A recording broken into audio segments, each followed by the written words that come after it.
A minha atividade, né, a minha fala aqui, talvez em alguns momentos fique difícil, fique cansativa, tá? Então, para a gente ter um momento legal, que vocês consigam construir um conhecimento e que vocês participem, eu peço que vocês interajam comigo, tá? Então, vocês podem perguntar, vocês podem... Se vocês entenderam algum conceito, né? Às vezes eu trouxe alguma coisa que vocês nunca tinham ouvido falar, que provavelmente vai acontecer, tá? E essa que é a ideia. Então, que vocês conheçam, tenham contato com coisas novas. Vocês podem parar e falar, Tamires, me explica isso aí que eu não estou entendendo nada, tá? Da onde começa, em que pé que está isso, tá? Então, fiquem à vontade. Tenham um diálogo comigo, tá? Bom, então, inicialmente, né, eu trouxe o meu título, que chama Cuidado Excitotóxico. Faz sentido para vocês? Não? Bacana. É bom que gere uma confusão, que vocês não entendam nada agora, para que vocês prestem atenção e sigam comigo durante a palestra, tá? Provavelmente, então, vocês ainda não ouviram falar sobre o glutamato. Alguém? Conhecem essa palavra? Já viram escrito em algum lugar? Não? Bom, pelo visto, vai ser uma aventura para todo mundo aqui, né? Bacana. Então, vou iniciar minha fala, tá? Com a atividade Cuidado Excitotóxico, o papel do glutamato nos processos fisiológicos, tá? Bom, como que a gente vai seguir, né? O que eu vou pontuar para vocês ao longo da minha fala? E se alguém se perder, por favor, grite, né? Então, inicialmente, eu vou apresentar para vocês sobre o glutamato. O que é esse tal de glutamato? Né? Qual que é a importância dele? Né? Onde que a gente encontra ele? Como que é produzido isso? Né? No terceiro passo, a gente vai conceituar o termo sinapse, que vai ser uma atividade, vai ser um conceito importante, tá? Para vocês entenderem como que ele funciona e por que, às vezes, dá algum problema nessa sinapse. E o que é uma neurotransmissão? Até aí, tudo novo, né? Ok.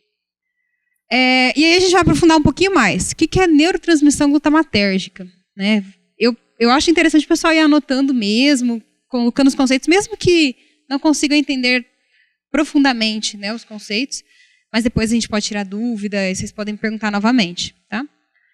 E no quarto passo, a gente ainda vai entender o que é o funcionamento normal desse glutamato, desse neurotransmissor, e o que é o funcionamento patológico dele, ou seja, o funcionamento que não é adequado, né, para o nosso organismo.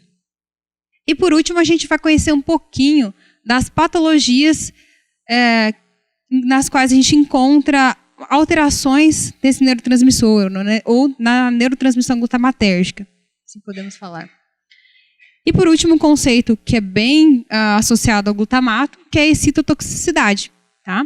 Então, ao longo do caminho, vocês guardem aí os termos, né? Então, já falei sobre esse, para vocês tomarem cuidado que é citotóxico, depois a gente vai ver o que é citotoxicidade. Então, vão guardando os conceitos. Essa é uma molécula, é a estrutura química do glutamato. Ela é formada por 5 moléculas de carbono, 9 de hidrogênio, 1 de nitrogênio e 4 moléculas de oxigênio. É uma molécula um pouco... É pequena em relação a outras moléculas, tá? Mas qual que é a categoria? O que é o glutamato em si? O glutamato, ele é um aminoácido. E ele é caracterizado como aminoácido não essencial. O que vocês entendem por não essencial? E é chute. Eu quero que a gente vá... Oi? Alguém falou alguma coisa?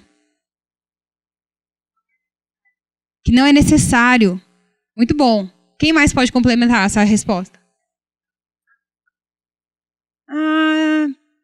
Em algumas situações, sim, ele é metabolizado, tá?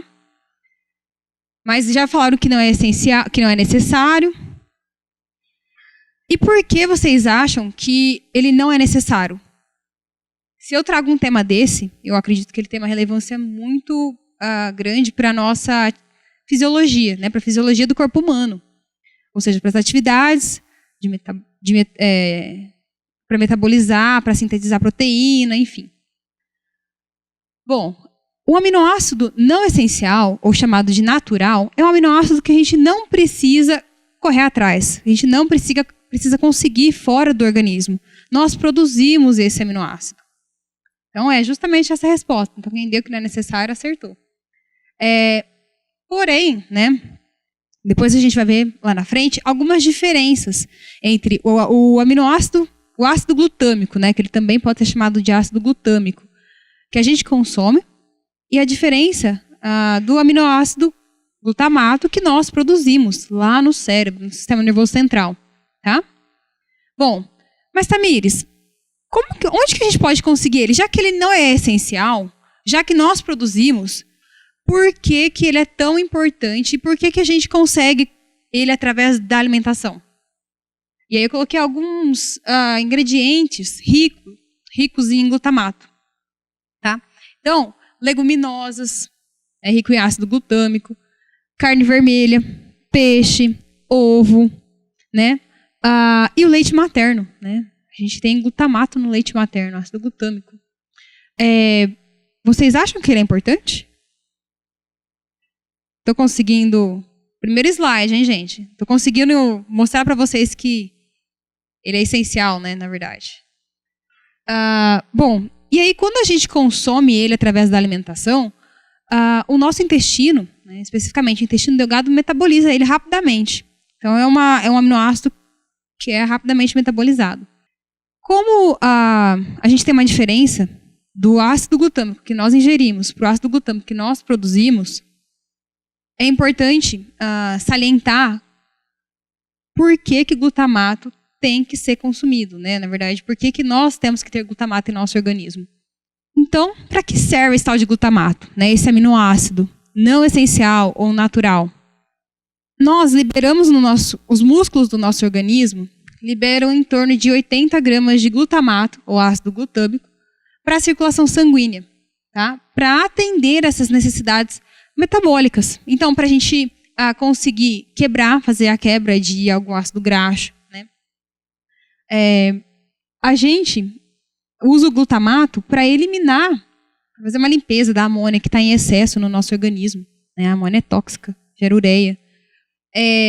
Ele, como eu disse, metaboliza, ele ajuda na metabolização dos carboidratos. E aí ele favorece a produção de energia do nosso corpo. Tá? Então, até energia para coisas mais moleculares ainda, como respiração celular. Alguém já ouviu falar desse processo de respiração celular? Mitocondrial? Bacana. Outro ponto também é que ele pode ajudar na síntese de novas proteínas. Porque alguém já teve aula de biologia aqui, genética, sobre a produção de proteínas. Lembra? Como que a gente constrói proteínas? O que precisa estar junto ali para construir as proteínas? Muito bem, né? E o glutamato ele é o quê? Um aminoácido. Tá? Muito bem. E qual que é a diferença? E aqui é um aspecto muito interessante que a gente difere, né, do ácido glutâmico que nós ingerimos, né, que nós conseguimos através da alimentação, para o glutamato que a gente produz no sistema nervoso central. Ele não cruza a barreira hematoencefálica. Meu Deus, o que é isso? Quem já ouviu falar? Não? Ninguém? A barreira hematoencefálica, ela é uma proteção do nosso cérebro para que a gente não tenha a entrada de de um organismo X, né, ou qualquer organismo para o nosso cérebro, para o nosso encéfalo. Então, é uma proteção. Então, muitas vezes, alguns aminoácidos ou, né, outro produto do nosso organismo, ele não consegue passar essa barreira, porque ela é seletiva. Tá? Então, essa proteção ela contribui para a função normal do nosso cérebro, caso o nosso organismo esteja com algum problema, alguma infecção, enfim. Então, ele não passa. Então, o ácido glutâmico que a gente ingere, ele não passa essa barreira hematoencefálica. Então, como que a gente, já que a nossa colega falou que ele é tão importante para as funções cognitivas, para o funcionamento do nosso cérebro, como que a gente consegue produzir? Como que ele consegue estar lá no sistema nervoso central? Se o cérebro é protegido e ele não passa a barreira hematoencefálica. O glutamato, ele é essencial, né, para a transmissão do impulso nervoso. E aí, né, a gente vai entender o que tem a ver com a função do nosso cérebro com o impulso nervoso. Vocês conseguem compreender ou conseguem imaginar o que se refere? O que é o impulso nervoso? Como que ele funciona? Para que serve? Como que vocês acham que as células dentro do nosso cérebro se comunicam? Por sinapses, tá? Muito bem. Então, o impulso nervoso, na verdade, ele é um estímulo, tá? As sinapses, depois eu vou mostrar para vocês, ela é uma área de contato, né, entre dois neurônios. E aí a gente vai demorar um pouquinho nessa imagem, porque a gente vai entender alguns conceitos dentro dessa imagem, tá? A gente vai discutir um pouquinho todas as partes, os componentes dessa comunicação neuronal, tá? Eu acredito que, pelas respostas, alguém aqui já tenha tido esse conhecimento prévio, já tem esse conhecimento, mas eu vou retomar para a gente poder entender lá na frente aonde que o glutamato atua e por que ele, em alguns momentos, pode ser um pouco perigoso, tá? Bom, como vocês disseram, o impulso nervoso, ele não é a sinapse, porque a sinapse é uma zona de contato, mas ele é um estímulo e ele pode ser químico ou elétrico. O que seria, então, um impulso elétrico? A qualidade do impulso seria da ordem elétrica e não química. Alguém consegue me ajudar a explicar? O que é impulso elétrico? Impulso nervoso elétrico. É onde a gente tem uma corrente, né? A gente gera uma corrente nessa célula nervosa. Tá? Então, a gente pode ter em um neurônio um estímulo elétrico ou um estímulo químico, né? E aí, quem faz o papel, quem faz essa comunicação no impulso nervoso que é químico? O neurotransmissor. O glutamato faz parte desse grupo de neurotransmissores, tá? Bom, aqui todo mundo consegue enxergar que existe um neurônio antes da sinapse, antes dessa zona de contato, tá? E um neurônio depois da sinapse, certo? Como que a gente nomeia esse neurônio? Pré-sináptico, muito bem, isso. E o pós-sináptico, tá? E a propagação do impulso nervoso, ela acontece, ela é recebida pelos dendritos, tá? Passa pelo axônio e vai ser liberada onde? Na terminação nervosa, que é essa parte aqui de contato com o neurônio pós-sináptico. Como então a gente consegue entender, né, o papel do glutamato aqui? O glutamato, como alguns já pontuaram, né, ele vai ser responsável, ele vai estar dentro dessa comunicação química entre as células nervosas, né? E a comunicação química, ela acontece e é nomeada de sinapse. O que acontece, então, para a gente entender o impulso nervoso? Como que isso acontece fisiologicamente? O que acontece na célula que vai gerar uma corrente que vai liberar o meu neurotransmissor que está aqui, ó, guardado, né, que está dentro do neurônio? O que vocês acham que acontece? Como que isso é passado? Como que gera essa corrente elétrica dentro de uma célula, dentro de um neurônio? Vocês já se perguntaram? Alguém já estudou sobre isso? Alguém tem alguma ideia que possa contribuir na explicação aqui para os colegas? Hã? Não? Bom, então eu vou contar um pouco para vocês, tá? Que o que acontece é que quando a gente recebe uma corrente elétrica, nós temos dentro da célula nervosa, dentro do neurônio, íons. Quem sabe o que são íons? A colega falou, são átomos com cargas positivas. A gente tem os elétrons, né, os íons, nós temos cargas que se movimentam. Vamos tomar, então, de forma mais geral, que são cargas, né, que se movimentam dentro da célula. E aí, dentro do neurônio, nós temos muitas células com carga negativa. Então, o nosso neurônio, ele tem uma polaridade negativa internamente, que é diferente do meio que ele está. Então, para um neurônio gerar essa corrente, ele tem que ter uma diferença de potencial, né, entre o corpo, ou soma, né, até o final do axônio. E essa diferença de potencial, ou seja, a positividade que ele tem no começo, quando ele recebe o impulso nervoso, e o final, ou a terminação nervosa com a carga negativa, vai gerar essa corrente na célula. Tudo bem? Alguém não entendeu? Pessoal, pode falar. O que você não entendeu? Tudo? Ah, tá. Tá, eu tenho uma imagem mais bacana que eu estava deixando para depois que a gente apresentasse realmente o glutamato. Mas eu vou passar só para a gente... Aqui. O que acontece? Todo mundo está enxergando bem a imagem? Então, tem os textos em inglês que não precisa, a gente não vai usar eles. Então, fiquem atentos à imagem. É o mesmo neurônio que a gente viu fazendo a sinapse ali, tá? O que acontece? Quando a gente recebe um estímulo, seja químico ou seja elétrico, esse neurônio, ele tem canais. Vocês sabem que eles têm canais? Tem canais, eles têm canais nas membranas que possibilitam a troca de íons do meio intracelular para o meio extracelular. Tá? E é o que acontece. Como dentro do neurônio a gente tem muita carga negativa, íons com carga negativa, que é na verdade o potássio, a gente acaba fazendo uma troca. Então, quando ele é estimulado, o que acontece? Alguns canais aqui de sódio, eles se abrem e os íons passam.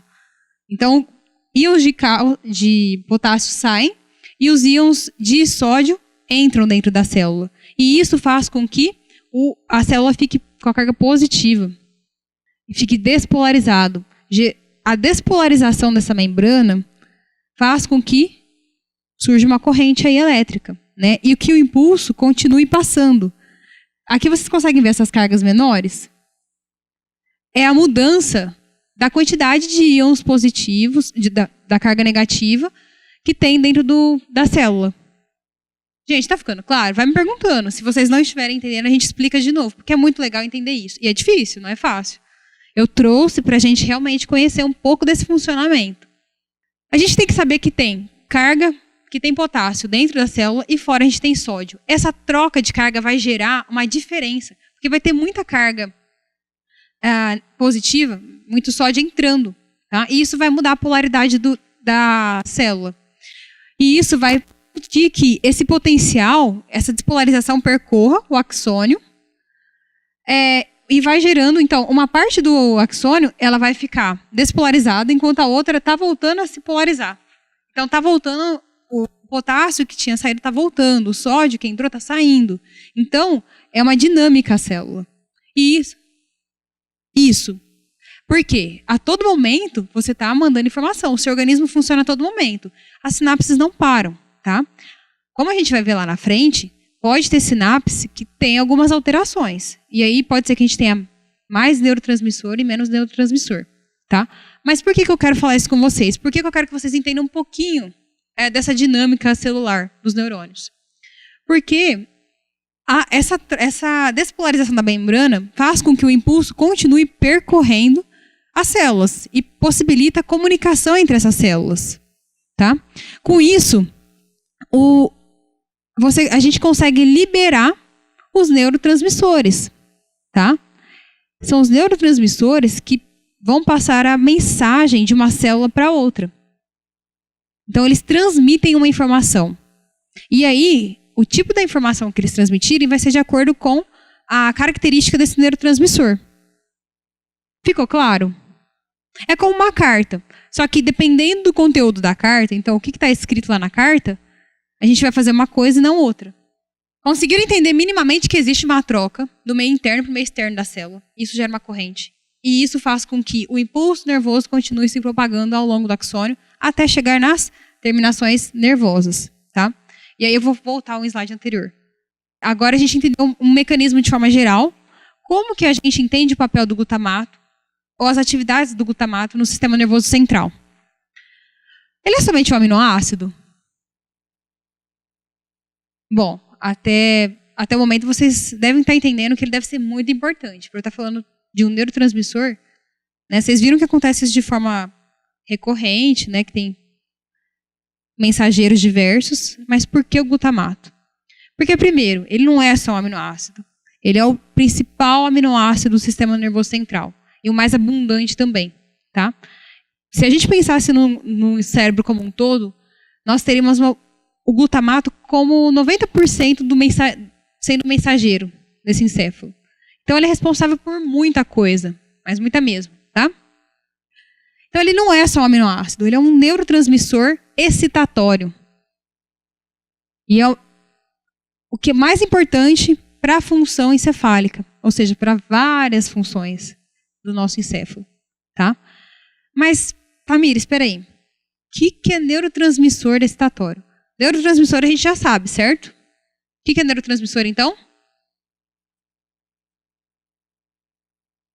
Qual foi a analogia que nós fizemos? Hã? Isso, ele é um mensageiro. Ele que vai falar para a próxima célula o que fazer. Tá? Mas por que excitatório, Tamires? Bom, ele é excitatório porque ele vai permitir que o impulso nervoso continue se propagando ao longo das células. Tá? Então, ele vai acionar a próxima ou próximo, né, neurônio.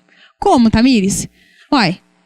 Ele passa, né, ele é liberado, a corrente gerada despolariza a célula nervosa, ele é liberado na terminação nervosa, ou seja, na sinapse, na fenda sináptica.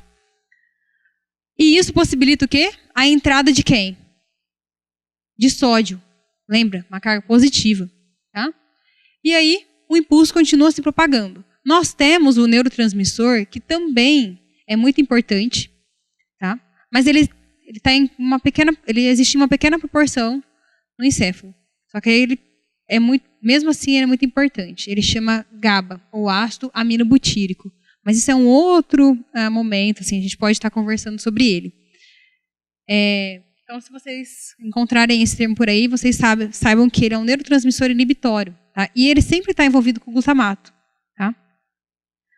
Bom, então o glutamato ele é um neurotransmissor excitatório porque ele vai permitir que as atividades continuem acontecendo no encéfalo. Tá?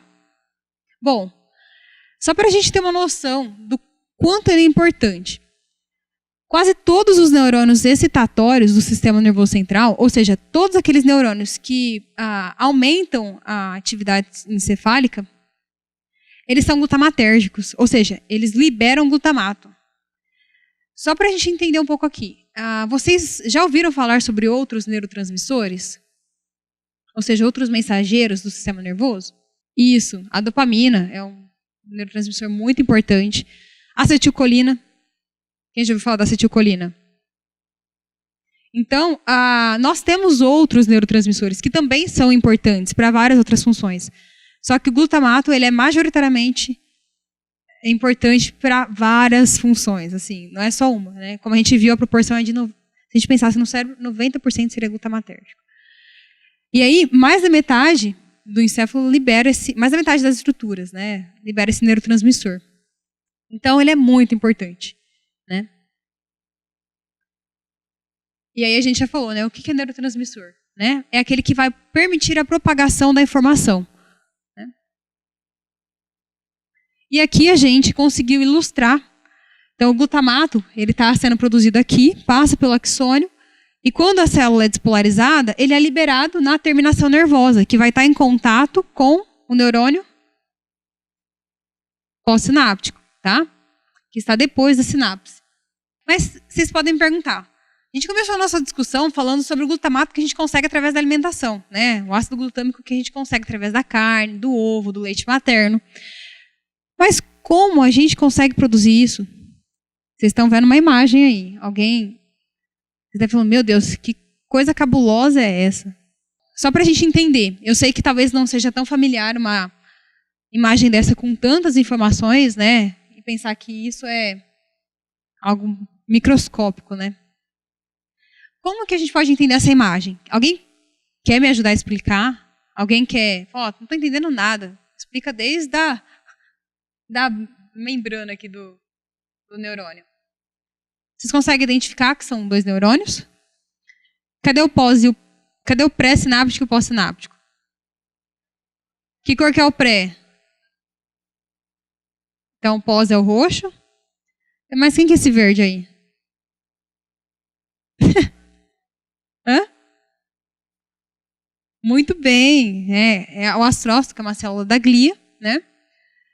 E vocês devem estar pensando, tá, mas como que o glutamato chega? O que acontece com ele, né? Bom, o glutamato, ele é um pouco diferente de outros neurotransmissores, né? Diferente da dopamina, da serotonina, né? Das monaminas em geral. Por quê? Por que vocês acham? Quem já ouviu falar da dopamina? Ela é recaptada depois da sinapse? Como que acontece? A gente pode dizer que ela é metabolizada, para vocês não... Mas ela é recaptada, tá? E ela sofre um processo que é diferente do glutamato. O glutamato, ele só é recaptado. Ele não é metabolizado, digamos assim, né? Então, o glutamato, depois que ele é produzido e sintetizado, ele é liberado na fenda e ele é recaptado da mesma forma. Ele não tem estruturas que quebrem, né, ele em partículas menores, né? Então, como que esse glutamato, a partir do que ele é construído, né, a partir do que ele é produzido? Nós conseguimos produzir glutamato a partir de 2 processos, tá? Um deles é através da glutamina. Então, depois que o glutamato ele é recaptado na fenda sináptica, ele passa pela glia, né, pelo astrócito, e volta pro neurônio pré-sináptico, onde ele vai ser vesiculado. Já viram? Já conheceram? Já viram em algum momento as vesículas do glutamato? Não? Então, o glutamato ele é vesiculado, tá? Então, moléculas de glutamato chegam no neurônio pré-sináptico e ele é transportado para dentro de uma vesícula, tá? Essa vesícula, ela contém muitas moléculas de glutamato que vai ser, depois do impulso nervoso, lembra que entra sódio dentro da célula? Esse sódio ele vai ser acoplado à membrana do neurônio pré-sináptico para novamente ser liberado numa comunicação no neurônio pós-sináptico. Então, ou ele vai para a glia, né, uma coisa importante que eu esqueci de falar, ou ele pode, né, como ele passa informação, tá, Miriam? Você esqueceu de falar isso. Ele pode ser recebido por estruturas que ficam na membrana do neurônio pós-sináptico, que são os receptores, que eles podem ser metabotrópicos, e aí eu não vou ficar entrando em detalhes, tá? Isso não é importante agora. Ou eles podem ser eles podem se acoplarem à membrana do receptor de NMDA ou de um outro receptor que chama AMPA, tá? E assim ele consegue seguir no processo da propagação dessa informação, tá? Bom, isso nesse momento a gente não vai discutir, tá? É um pouco mais complexo. Mas a gente vai entender que depois que ele sai, que ele é liberado na fenda, ele é recaptado e ele volta para o neurônio pré-sináptico, onde é vesiculado. Depois de ser vesiculado, ele vai ser liberado novamente. E assim segue. Ele não é destruído, ele não é metabolizado como as monaminas. Bom, como então, né? E aqui eu fiz um GIF, né, para a gente entender que o glutamato ele é um pouco diferente até na recaptação. Depois que ele é liberado, ele pode ficar na fenda. Só que ele não pode ficar por muito tempo na fenda sináptica. Por quê? Ele pode continuar excitando a membrana do neurônio pós-sináptico. Como assim, Tamires? Ele pode ficar, como ele não é metabolizado, ele pode ficar estimulando Os canais, lembram dos canais que tinha na outra membrana? Eles podem ficar, as moléculas podem estimular tanto ao ponto do neurônio pós-sináptico receber ter muito influxo de sódio. Bom, até aqui a gente só está contextualizando o glutamato. A gente entendeu como funcionou o neurônio, a gente entendeu como ele é liberado, que ele é vesiculado, né, pela VGLUT. E agora a gente está entendendo que, além dessa liberação, né, além da síntese, tá vendo? As vesículas são produzidas novamente. A liberação na fenda sináptica, ele é recaptado. E isso é uma atividade muito importante, né, e imprescindível para o funcionamento normal do nosso encéfalo. Se o glutamato não tiver transportadores específicos que recaptem ele de forma rápida, nós teremos alguns problemas. Como eu disse, o glutamato, se ele permanece muito tempo na fenda sináptica, ele começa a estimular muito a outra célula, a célula pós-sináptica, a célula nervosa. Então, por isso, eu vou colocar aqui vou colocar 2 aqui transportadores muito importantes, que é o EAT1, que é da sigla em inglês, tá? Mas a sigla em português é transportadores de aminoácidos excitatórios. Alguém já ouviu falar sobre os transportadores? É interessante pensar, né? A gente tem transportador para uma molécula, né? Bom, mas é isso que acontece. A gente chama essas estruturas que ficam acopladas às células da glia, normalmente aos astrócitos, de transportadores de aminoácidos. Nós, né, temos 5 tipos de transportadores, mas os mais importantes para a recaptação ficam na célula da glia, que é o transportador de aminoácido 1, que é o EAT1, e o transportador de aminoácido excitatório 2, que é o EAT2. Tudo bem? Então, são 2 transportadores importantíssimos também, tá? E aí, quando nós estamos tendo a liberação do glutamato na fenda, a gente tem a atividade, né, dos transportadores aqui recebendo nas células gliais, né, nos astrócitos, na verdade, essas moléculas, para efetivar e manter o padrão de funcionamento fisiológico dessas células. Então, só mimetizei o impulso nervoso, né, que a gente está chamando de impulso nervoso, mas a gente tem uma corrente para despolarizar a membrana. Vocês conseguem ir recordando os passos que a gente já pontuou? Então, é a mesma coisa até aqui. Eu só estou ilustrando com as questões do glutamato mesmo. Mas o procedimento é sempre o mesmo. Eu recebo um estímulo, eu gero impulso nervoso, esse impulso nervoso se propaga, né, pela membrana, porque ela vai fazendo a troca dos íons, das cargas, no meio intra e extracelular. E esse material ele é liberado na fenda sináptica, que vai levar o outro neurônio a entender a mensagem. Por que você fala tanto de glutamato? Até agora você não deixou claro. Você falou do glutamato lá, alcançado através da alimentação, que é o ácido glutâmico, mas aonde, né, que ele tem um papel muito importante e imprescindível? Pessoal, ele é responsável por manter um desenvolvimento neural, né, durante a gestação, do embrião, né? Aqui é uma foto, essa é uma imagem, e aqui a gente vê o desenvolvimento do tubo neural. Tá? Então, o processo de desenvolvimento neural de um feto é muito importante, e o glutamato ele é imprescindível nesse momento. Plasticidade neural. O que é plasticidade neural? O termo plasticidade neural é, na verdade, para indicar que o nosso cérebro ele se adequa às necessidades.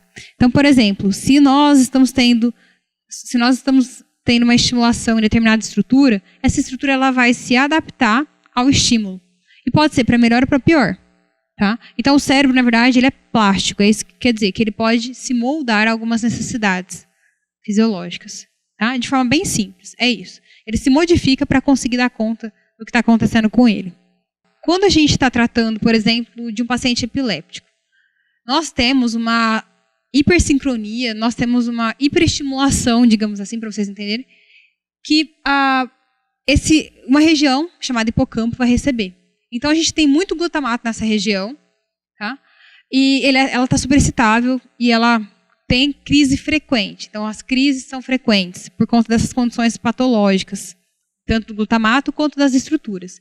E nos primeiros dias, por exemplo, a gente vê em modelo experimental com o animal, que a gente tem um aumento de determinadas células. Determinados tipos de células surgem para dar conta do problema que está acontecendo. Então, por exemplo, é comum ver neurônios inibitórios surgindo para dar conta. Ou até mesmo ao longo do processo, né, quando a gente vai tendo um paciente crônico, né, ou seja, ele vai estabelecendo realmente epilepsia, as mudanças da estrutura mesmo do hipocampo pode acontecer. Não só isso, na plasticidade a gente tem a questão da aprendizagem, né? Eu poderia ter falado diretamente da aprendizagem. Mas na aprendizagem, os processos cognitivos, os circuitos envolvidos nesse processo de aprendizagem também são modificados. A leitura contribui para isso. Então, são estruturas que se modificam a partir de um estímulo que está ocorrendo ali. Pode ser para melhor, pode ser para pior. Então, a gente pode ter um aumento de determinada coisa ou diminuição de determinada coisa para dar conta do que está acontecendo. No processo de aprendizagem também, o glutamato é muito importante, tá? Em funções cognitivas. E, né, dentro do processo de aprendizagem, o que a gente tem? O que é importante para a aprendizagem? Eu consigo aprender se eu não lembrar? Memória, muito bem. E aí, né, a gente tem a personagem que representa muito bem, né, essa questão da memória. A Dolly, agora ela não conseguia lembrar das coisas, né? Então, o glutamato está envolvido em coisas imprescindíveis para a vida, na verdade, né? Quem vive sem aprender, quem vive sem memória, né, é difícil. Então, a gente sempre tem que pensar que essas funções, elas são importantíssimas a níveis moleculares, né? Assim, a gente está falando de uma molécula muito pequena. Bom, a gente até agora falou do funcionamento fisiológico, que acontece com uma pessoa que não tem nenhum problema, todas as estruturas funcionam super bem, né, no sistema nervoso central. Mas por que vocês acham que lá no começo eu dei o título da minha fala por cuidado, excitotóxico, e agora eu volto com esse termo, cuidado. O glutamato, ele é imprescindível para muita coisa. Então, se acontecer algum problema em alguma estrutura, com certeza, se acontecer algum problema com o glutamato, com certeza a gente vai ter problemas com outras atividades. E aí, o que acontece? Eu coloquei cuidado com a cabeça, né? Na verdade, fazendo uma analogia ao nosso encéfalo, tá? Então, apesar da gente discutir até agora como que ele é importante, como que a função dele é imprescindível, ele é tóxico, né? E aí vem o termo excitotóxico por conta de ser ele se transformar em uma neurotoxina, né? Como a nossa colega falou, o glutamato, né, se algum paciente apresentar alguma disfunção, tanto no transporte quanto na síntese ou liberação, a gente tem um sério problema aí, tá? Bom, e aí como eu disse, e como a nossa colega também acertou, em elevadas concentrações extracelulares, tá? Então, é o glutamato que está fora do neurônio. É o glutamato que está lá na fenda sináptica. Ele é um problema, tá? E por que ele é um problema? Ele é um problema porque vocês lembram que, fisiologicamente, ele vai fazer o que no neurônio pós-sináptico? Ele vai ativar muitas coisas no neurônio pós-sináptico, né? Ele vai permitir a entrada de cálcio em excesso. O cálcio vai alertar e falar, olha, tem um processo aqui de digestão celular, né? Então ele vai acionar uma cascata de eventos que vai levar a célula ou o neurônio pós-sináptico à morte. Então o excesso de glutamato, ele leva a célula à morte, pela entrada de cálcio em excesso, enfim, pelo problema com a mitocôndria, então tem danos mitocondriais envolvidos. E é importante, né, a minha intenção de trazer essa questão molecular para vocês, né, fisiológica, para falar do glutamato, é porque às vezes vocês podem ter muito mais contato com o comportamento gerado pelos perfis patológicos do glutamato. Como assim, Tamires? O que você está querendo dizer com isso? Estou falando que muitos transtornos mentais estão envolvidos até com alterações desse neurotransmissor, tá? Então, transtornos mentais como depressão, ansiedade, né? A esquizofrenia também, psicose, né? Dentro da esquizofrenia. Esses transtornos mentais, né? A comunidade científica já tem investigado há um tempo e eles olham para o glutamato e percebem alterações, né? Mais para o final a gente vai entender algumas patologias, entender de forma bem simples, né? De uma forma bem simplista, mas o que acontece, né, com o cérebro dessas pessoas que apresentam esses transtornos mentais. O termo tóxico, né, que eu apresentei, o adjetivo tóxico, né, é para a gente tentar contextualizar o conceito excitotóxico, que eu dei lá no meu título. E que a gente já veio, na verdade, discutindo ele ao longo da nossa conversa. Como assim, Tamires? Aqui é tudo que a gente já discutiu lá no começo. Aqui, essa imagem é de um neurônio fisiologicamente funcional. Ou seja, ele está funcionando adequadamente. Então, ele recebe um estímulo, que pode ser elétrico ou químico. Ele libera, através dessa propagação do impulso, os neurotransmissores na fenda, e ele é recaptado, certo? Porém, aqui acontece algum problema, e aí a gente pode ter um problema na recaptação, e aqui os transportadores não estejam funcionando tão bem, que causa um acúmulo de glutamato. Aonde? A parte de fora da célula, é isso, né? Isso. É o meio extracelular. Então, é na fenda sináptica que tem um acúmulo desse neurotransmissor que não é recaptado. E isso começa a ativar, de novo, todos aqueles canais, a entrada de cálcio, como eu já comentei. Então, esse cenário é chamado de excitotoxicidade, tá? Então, quando vocês ouvirem esse termo, vocês já sabem do que se refere. Bom, mas Tamires, como que isso aparece nas doenças, né? Eu trouxe aqui alguns nomes, talvez vocês não conheçam, e eu vou passar rapidamente, só para vocês entenderem como que o glutamato está envolvido, tá? Quem já ouviu falar sobre ela, que é a esclerose lateral amiotrófica? Já ouviram? Na ELA, né, a gente tem um problema com o transporte de glutamato e com a recaptação. Então, os transportadores de aminoácidos excitatórios, EAT2 e EAT1, eles estão reduzidos e pouco responsivos. Então, eles não trabalham com eficiência recaptando esse glutamato. Tá? Alzheimer. Lembram? O glutamato está envolvido com memória. Outra coisa também que está envolvida é o hipocampo. Lembra aquela estrutura que eu tinha comentado, que eu dei um exemplo do hipocampo para a colega que perguntou Você fez uma pergunta que eu respondi com a epilepsia. Neuroplasticidade, né? A plasticidade cerebral. Aqui na doença de Alzheimer, nós também temos um problema com o transportador de glutamato. Tá? Nós temos um aumento dos níveis de glutamato e nós temos um transporte pouco funcional. Tá? A doença de Huntington. Alguém já ouviu falar disso? Não? A doença de Huntington é uma doença genética, tá? Ela apresenta um problema em um dos genes que na verdade vai atuar na produção de glutamina, tá? E também está envolvido com uma deficiência no transporte de glutamato. E por último, Parkinson. Acho que o professor Fernando comentou de Parkinson com alguns alunos aqui, né? Tem envolvimento da dopamina, né? E não é preferência, mas o glutamato é que está comandando tudo ali, tá? A dopamina é importante, muito importante, mas, né, alguns pesquisadores acreditam que, na verdade, ela é modulada pelo glutamato. O problema vem do glutamato, depois causa deficiências e causa alterações nas vias dopaminérgicas.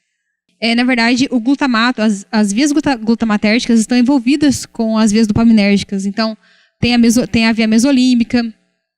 Nós temos o envolvimento desses neurotransmissores nessas regiões. Então, um problema, né, a gente observa um problema também com glutamato, não só a dopamina. Tá? Mas, prioritariamente, a dopamina em Parkinson, né, quando a gente está tratando com Parkinson. Dos núcleos da base, vocês estão lembrados? Então, o que liga, né, todas essas doenças, na verdade, é um déficit no transporte de glutamato. De forma simplista, tá? Coisa bem mais complexa. Mas de forma simplista a gente tem um transporte deficitário aí. E aí, por último, né, que eu não coloquei, porque eu queria trabalhar um pouquinho mais e colocar um pouquinho mais de detalhes aí, outra doença, né, outra neuropatologia que a gente encontra é a epilepsia, né, que eu já dei um comentário aqui, que eu já pontuei algumas coisas. Mas a epilepsia também, ela é olhada, né, ela é analisada através do glutamato. Né? Na verdade, é do desbalanço entre... Lembra aquele neurotransmissor inibitório? É o desbalanço entre o GABA, que é inibitório, e o glutamato, que é excitatório. Tá? Só que na epilepsia, nós temos um aumento de glutamato. Epilepsia por quê? Porque eu investigo epilepsia, né? É o objeto de estudo da minha pesquisa. E o que acontece na epilepsia? Alguém sabe? Gostaria de compartilhar o conhecimento que tem sobre esse quadro patológico? A epilepsia, né, o pessoal que conhece um pouco a epilepsia, ela é marcada pelas crises convulsivas, né? Tem epilepsia que não tem crise convulsiva, né, que é a epilepsia de ausência, mas normalmente o pessoal conhece a epilepsia pelas crises tônico-clônicas generalizadas. Mas o que é epilepsia? A epilepsia é diferente de uma convulsão, né? Você pode ter uma convulsão e não ser epiléptico. Mas o paciente que é epiléptico, ele tem as crises, né? E aí ela é uma doença crônica, que vai acometer esse cérebro que está sobrecarregado. Então, é um cérebro que recebe descargas elétricas, que vai gerar uma hipersincronia de várias estruturas, de várias regiões, tá? E vai deixar ele mais excitável. E o que tem a ver com excitável? Glutamato, né? Quando a gente fala de excitabilidade. E aí, um dos tipos mais frequentes é a epilepsia do lobo temporal, que está envolvida com o hipocampo, prioritariamente, tá? É o mais frequente. E o que acontece? As crises geram uma injúria, tá? Geram um dano. E esse dano gera mudanças bioquímicas, morfológicas nesse cérebro epiléptico. E aí a gente tem um desbalanço entre GABA e glutamato, como eu disse, gerando um processo de excesso de glutamato, ou seja, o quadro de excitotoxicidade, que a gente já discutiu. Esse quadro vai gerar danos mitocondriais, vai gerar inflamação neuronal. Então, a gente vai ter um aumento aí de astrócitos para tentar tamponar esse sistema. Apoptose e necrose programada. Então, a gente vai ter a morte celular, né, e a apoptose e depois a necrose. E o que a gente observa nesses pacientes epilépticos? Que o EAT2... O que é o EAT2? Isso, é o transportador, né? É que aqui eu esqueci de trocar, que essa é a sigla em inglês. Mas o transportador de aminoácido 2, ele está diminuído, ele está reduzido. E o glutamato, ele está, mesmo depois das crises, ele encontra-se em níveis elevados. Então, a gente entende que o glutamato ele é responsável por todo esse cenário que acomete o cérebro de um epiléptico. Tá? Então, só para recapitular, e a gente ir caminhando para o final da nossa conversa. Hoje a gente viu o que é o glutamato. O que é o glutamato? Rapidinho. Um aminoácido.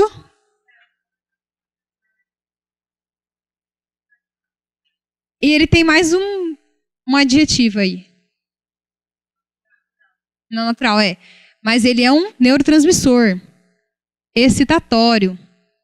Tá? A gente viu a importância para as atividades básicas, então plasticidade, desenvolvimento neural, memória, aprendizagem. Nós vimos o que era neurotransmissão e neurotransmissor. Sobre sinapse também, recordamos o que é a sinapse, que é a região de contato entre dois neurônios. Vimos como que o glutamato ele é sintetizado, liberado e recaptado. Em quais atividades ele está envolvido. Entendemos o que é excitotoxicidade. Conseguimos conhecer um pouco das neuropatologias, né, e vimos a importância do glutamato dentro dessas neuropatologias. E a gente conheceu um pouco sobre a epilepsia do lobo temporal. Bem pouquinho, né? Que é... O que acontece na epilepsia? Isso. E onde que o glutamato está envolvido no estudo? Isso. O nosso colega falou na quantidade. E também no transporte, na recaptação, tá? E aí, para finalizar, eu acredito que vocês não devam conhecer o movimento internacional que tem, né, em prol da epilepsia. Nós comemoramos todo dia 26 de março o dia da epilepsia, o Purple Day, tá? Gostaram, né? As meninas gostaram ali. E aí, se vocês quiserem conhecer um pouco mais, né, deem uma pesquisada, vejam os movimentos.